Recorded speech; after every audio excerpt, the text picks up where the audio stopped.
به نام حنفی بدعتا و رواجا و رسما را داخل کردی، نامش حنفیت ماندی، مردم تباه کردی. نکو امام ابو حنیفه گفته که سری قبر گنبد جور کنی، مجاور بشینه. امام ابو حنیفه رحمه الله گفته که نوروز تجلیل کنی، سری قبرها بیرقا بلند شوه. امام ابو حنیفه رحمه الله گفته 3 و 4 جمعه و چلی را بکنه. امام ابو حنیفه رحمه الله گفته که رقصا بکنی، امرای ذکر. اگر کشیدی من بر تسلیم هستم. خب با تاسف که قول امام ابو حنیفه رحمه الله را تو یک روز از خودش بر ما نمیاری. هر کسی که در دنبال نام خود حنفی نوشته کرد امور قبول داری؟ اگر حنفی نبود ولو که قرآن بگوی قبول نداری. چرا تو رستی؟ این ظلم نیست؟ این جفا نیست؟ ظلم و جفاست. فاسألوا اهل الذکر، قرآن بر ما میگه سوال بکن از اهل ذکر، کسی که علم قرآن داره. در شریعت رسول الله صلی الله علیه وسلم لازمی علم قرآن لعلم حدیث است. چرا که تشریح قرآن کریم، تفسیر قرآن کریم توسط چی میشه؟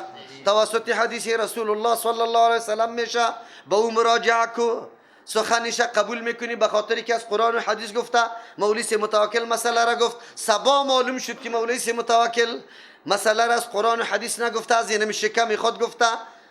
سخن ازیر اونجا قلاچ میکنی، اون طرف میندازی، حالی از عالم دیگر هم میگیری که قولش سند و دلیل داره. امید دین است. اگر کسی میگه که نه خلاف از این دین است، نه، هر امام که چیزی قول گفته کلش حق است. بسیار دوستا قطمه که مناقشه میکنه میره میگه امام ابو حنیفه رحمه الله خلاف قول نکرده. سند داده میتونی که یک موضوعش خلاف قرآن حدیث نیست. او مجتهد است، خود میگه، خودش اعتراف داره. جایز نیست، لا یحل لاحد ان یفتی بقول حتی یعلم من این اخذناه. هیچ کسی برش حلال نیست که فتوا به قول ما بده تا وقتی که معلوم نکرده که از کدام مدرک گرفتیم. بری تو فتوا دادن به قول جایز، او خود اجازه نمیده. تو چطور میگی کلی قولش؟ او میگه لا تکتب یا چیست یعقوب، ابو یوسف رحمه الله نامش است. کل ما تسمع ما اقول، تمام چیزایی که ما میگم نوشته نکو. چرا؟ به خاطری که ما امروز یک سخن میگیم سبا دیگه سخن میگیم. خودش میگه. مردم یک کمی روشن بسازه، عظمت و بزرگی اماما را در قلب مردم بالکل جاگزین بکو، لیکن در مرتبه پیغمبری نرسان که او معصوم باشه. معصوم یک رسول الله صلی الله علیه و سلم است. او مجتهد است، قولش خطا شده الله برش یک اجر داده. این سبب عیب از او نیست، بلکه این افتخاری از اوست که در دین خدمت کرده، کوشیده، دلایل جمع کرده، در یک دلیل خطا شده الله برش یک اجر داده. ان کنتم لا تعلمون، اگر نمیدانی مراجعه کنی به اهل ذکر. و ما جعلناهم جسدا لا یاکلون الطعام، اعتراضی از این مردم بالای انبیاء علیهم السلام بود که یا بشر هستند. بشر چرا؟ نه، باید ملک باشه. امروز امی گپ است. میگه رسول الله نور است. و برادر پیغمبر صفتش نور است، بالکل توسط روشنی دعوت رسول الله کلی تاریکی ها چی شده؟ تاریکی جهل، شرک، بدعت، رسم رواج، بدبختی ها کلش از بین رفته. اما خودی و ذات رسول الله انسان است یعنی که نور است؟ انسان است. پدرش عبدالله، مادرش آمنه، قبرش معلوم، زندگیش معلوم، اولادایش معلوم، زنایش معلوم. از این قدر مسائلی که بالکل یک طفل این کار نمیکنه، ملاهای ما در سر در تقریر میگه، گریان هم میکنه، میگه پیغمبر نور است. عجیب است. الله متعال رد میکنه این بدبختا را. و ما جعلناهم، نگردانیده بودم انبیاء علیهم السلام جسدنی ترکال بودایی که لا یاکلون الطعام، که طعام نخوره بلکه طعام میخوره. انبیاء محتاج بودن به خوردن. چرا؟ تمام اوصاف بشریت سرشان مکمل بود، مثل که یک انسان عادی کدام چیزا لوازمات زندگیش است، برای پیغمبر هم لوازمات زندگی بود. اما الله متعال در بین انسان ها واره برگزیده بود توسط علمی کی؟ وحی. الله اهلیت بر ازو داده بود، مرتبه ازو ازی بشری عادی کرده. چقدر بالاست. او را مقتدا جور کرده، الگو جور کرده، امام جور کرده، رهبر بری تو جور کرده. و ما کانوا خالدین، نبودن همیشه پاینده. یکی هیچ وفات نکنه، بلکه انسان است. سر انسان مرگ میاد، سر از اون مرگ میاد. لیکن امروز مردم پیدا میشه میگه نه پیغمبر زنده است. چه رقم زنده است؟ که زنده است خیر تو خیلی جنایت کرده ای، پیغمبری زنده را در زیر خاک کرده ای، خرواری خاک در سرش چپه کرده ای، زنده به گور کرده ای، تو باید قصاص شوی که آدم زنده را گور میکنی. بله زنده است، شکی در این نیست و او زندگی برای کلگی ثابت است، به مسلمان به کافر. البته در مراتب زندگی فرق است. زندگی که در عالم برزخ برای انبیاء علیهم السلام است، او زندگی خیلی فوق است که به توسط همون زندگی بعضی اموری را انجام داده میتونه، دیگه مسلمانای عادی انجام داده نمیتونه. بلکه بعد از او زندگی شهدا شهیدا فوق است از مؤمنای عادی کرده، فوق است. لیکن زنده که در دنیا باشه نیست. پیغمبر جنازش خوانده شده آره، غسل برش داده شده آره، لیکن تو علی بگوی که نیست زنده است. عجیب است. چه رقم زنده است؟ خوردن میتونه، نوشیدن میتونه، در جنگا شریک میشه، قماندان داده میتونه جنگا را. سری اومد اینقدر زور و ظلم روان است، بعد ملت جمع کنه اومد.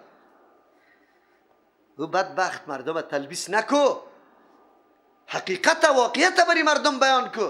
چه رقم زنده است؟ زندگی را تشریح کو. سه قسم زندگی داریم، یکی زندگی دنیا، یکی زندگی برزخ که تا قیامت نشده آدم میموره در عالم برزخ است. یکی زندگی چیست؟ بعد از قیامت است که کامل ترین زندگی است که بعد از هیچ فنا نمیاد. ثم صدقناهم الوعد، بعد از ما راست کردیم امروی انبیاء علیهم السلام وعده خدا. چی رقم؟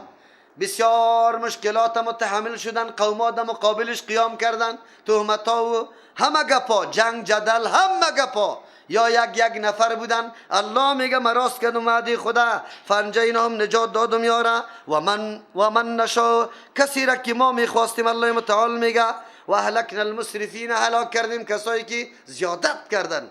اسرافی را میگه که از حد اطاعت برآمدن، اطاعت پیغمبران را نکردن، میگفتن ما ضرورت بیان نداریم، ما ضرورت بیان نداریم، سینای ما پر از علم است، ما به دعوت از یا ضرورت نداریم، ما از یا کده فوق هستیم، مال دارایی ما چیسته، بادیگاردای ما خیلی زیاد است. اینی گپا را میگفتن. امروز هم همینطور مردم است. پیدا میشه کسانی که میگه شریعت جداست، طریقت جداست، طریقت علم خدا از دیگه جای بگیره.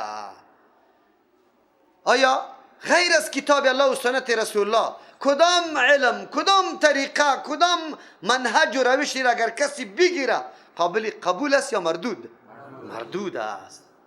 از همون خاطر کدام روشی که به اساس و مبنای قرآن و حدیث نباشه قابل قبول، ولو که ده هوا بپری، ولو که ده سر آب روان همینطور پیاده بگردی، هر قدر چیزا را که نشان بدی، دین ما اساس داره.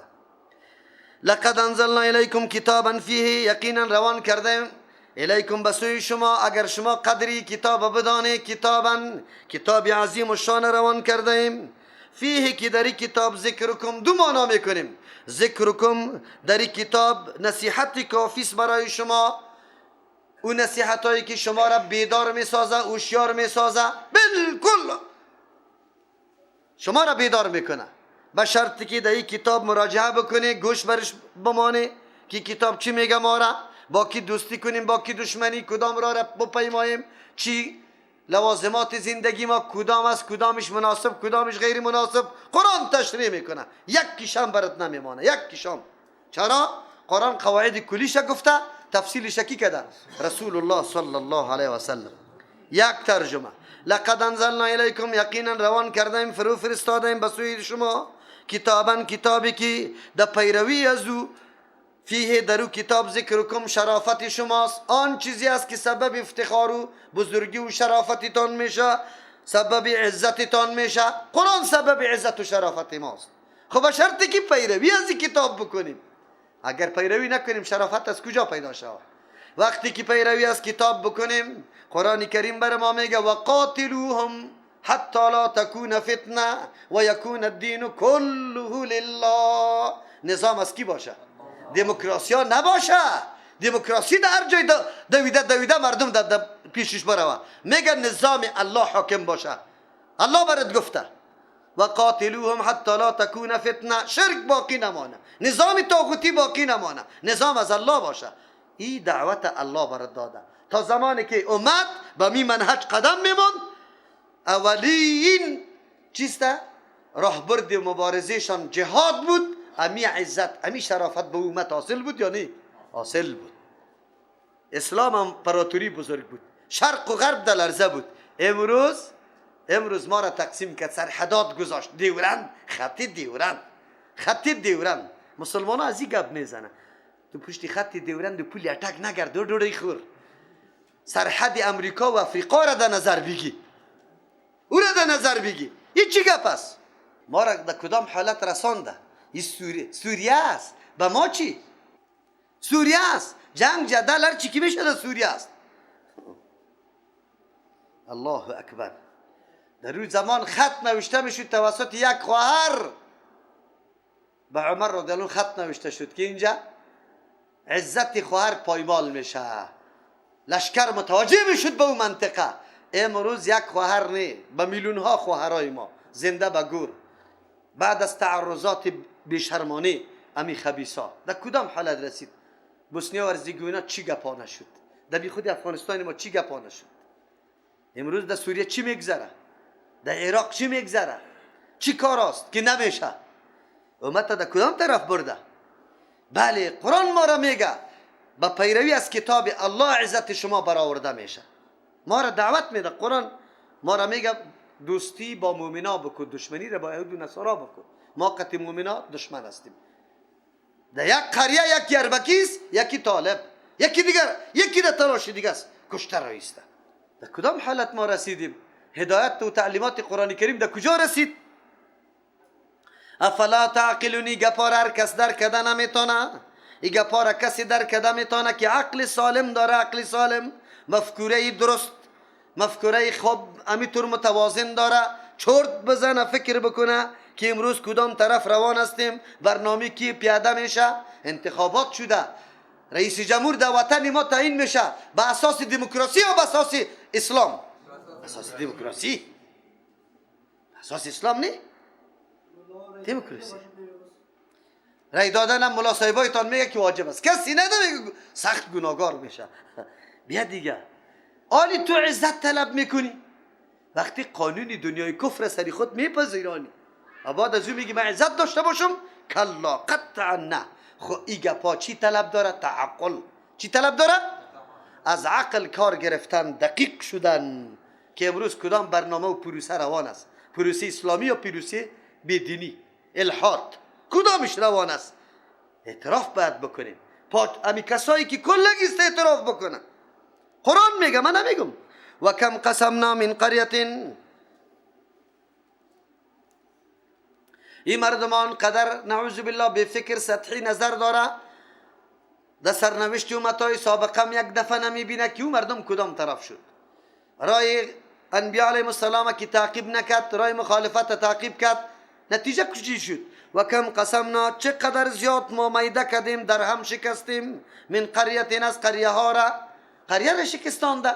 قریه که شکسته میشه؟ زمانی که ساکنین از او را کلش الله هلاک کنه، قریه خود به خود چی میکشه؟ میشکنه، خانه میفته، ویرانی شروع میشه. قریه ای طور میشه که میده آبا و بارانه و کلش میغلطانه.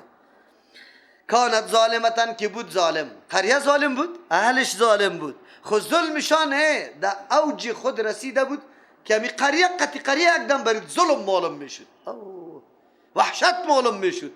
چرا هر طرف که میدیدی ظلم، زیادت، دشمنی و نعوذ بالله بدبختی. افغانستان ما به مو قریه بدل شده نه. احساس امن نمی کنی، نه جانت ده امن است، نه موترت ده امن است، نه زنت ده امن است، نه مالت ده امن است، نه آبرویت ده امن است. همه روز ریختانده میشه. الله متعال میگه او مردم اینی رقم حالت شده بود. و انشأنا بعدها قوما آخرین، پیدا کردیم پس از هلاکت اهل قریه یک قوم دیگر. و الله چی سختی داره؟ ما و شما را کل شما را از بین میبره. الله قومی را با همت پیدا میکنه. بابا و نیاکان ما با همت بود یا نه؟ این همی قسم شده میتونه دولادوی ما الله ابو کسا را پیدا کرده. الحمدلله پیدا شده.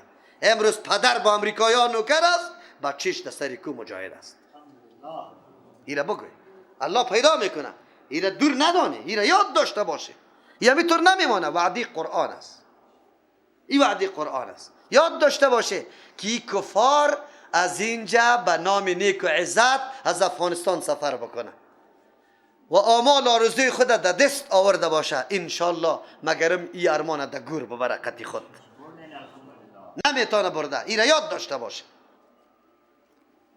قرآن میگه پیدا میکنه الله متعال. پدرها زنگ میزنه، از ما سوال میکنه یک بچه ما ترجمه میامد آلی نیسته، یک بچه ما اینجا صدها و هزارها نفر میاد، پرسان کنم کیسته کی نیسته، یک روز یک نفر است دیگر روز نیسته، از ما پرسان نکو برادر. و انشانا بعدها قوما آخرین، ما پیدا میکنیم الله میگه بعدها پس از هلاکتی قومی که به دستورات الله عمل نکرده، دعوت پیغمبران علیهم السلام نپذیرفته، قوم دیگر که پابند میباشه، اقدر پابند است که ادنا سنت سوال میکنه. فلما حسوا باسنا، هرگاه که احساس کردن خبر شدن از عذاب ما، اذا هم منها، ناگهان این مردما، منها زمی قریه یا زمی چی با بسیار جلتی از زمی قریه یا کوزونه میگریختن. الله اکبر. این حالات سر ما و شما آمد. بلدنگی که آباد کرده بودی، کالا، استی، زندگی، ظروف، کدام چیزای ناز و نعمت نبود، لیکن وقتی که بمبارداش شروع شد مردم چی بود؟ یک سری خدا میگرفت بدو بود. الله متعال مو قوما را ما میطور میگفت، ما را باید میگفت میدوان ای به سرعت از پیشش میدوان تا دین روز خو یک دقیقه به نماز خواندن حاضر نبودی، در زمینی ده والا بودی، در دکان والا بودی، در دفتر والا بودی، در موتر والا بودی، خلاص در کامپیوتر والا بودی، در ساز و سرود والا بودی، در لهو و لعب والا بودی، به خاطر از اینکه دنیای رونق پیدا کنه جور میکردی، یک روپه را به کسی نماندی. آلی بسته زندگی را چرا ترک کردی میدوی در دشت بیابانی، در دشت بیابانی پاکستان که اونجا سمسرم زندگی نمیتونست از دست گرمی، خود تو اونجا دویدی.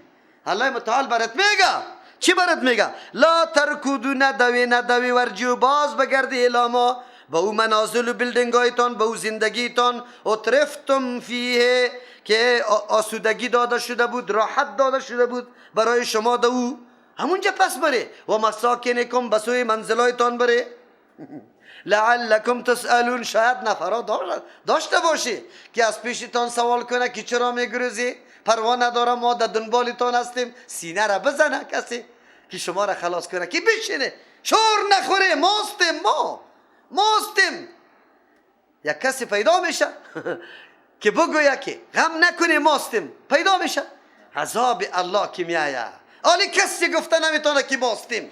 طوفانایی که میایه سر امریکا با اونمو قدر قوت و قدرت خود گفته میتونه که نگریزی، نه، توسط وسایل معلوم میکنه که زلزله و طوفان آمده است. یک ماه پیش مردم میگه کوچ کنه.